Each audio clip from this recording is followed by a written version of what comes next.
The Taliban have asked to address world leaders at the United Nations General Assembly this week in New York City.A UN committee will rule on the request, but it is unlikely to happen during the current session of the body.The. The Taliban also nominated their Doha-based spokesperson, Suhail Shaheen, as Afghanistan's UN ambassador.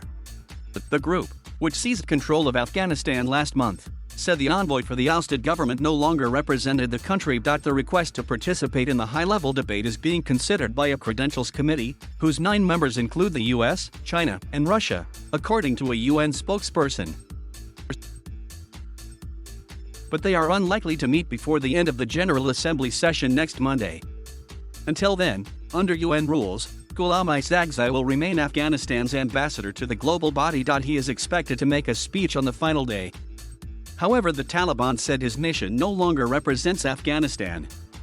No government has formally recognized the Taliban as Afghanistan's new government, and for the UN to agree to its nominee for ambassador would be an important step towards international acceptance. The Taliban also said that several countries no longer recognized former President Ashraf Ghani as leader.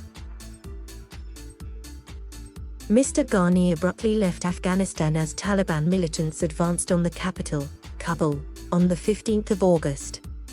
He has since taken refuge in the United Arab Emirates. In Afghanistan itself, the last minister from the deposed government, Wahid Majroh, has left office as public health minister after hearing that he had been replaced. When the Taliban last controlled Afghanistan, between 1996 and 2001, the ambassador of the government they overthrew stayed on as a UN representative.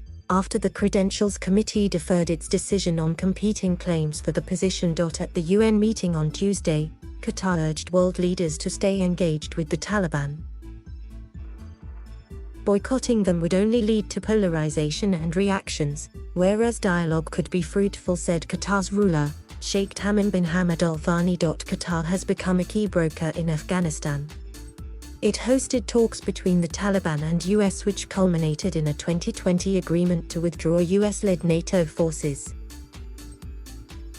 The country has helped Afghans and foreign nationals to evacuate the country since the Taliban takeover, and has facilitated recent intra-Afghan peace talks. Thank you for watching.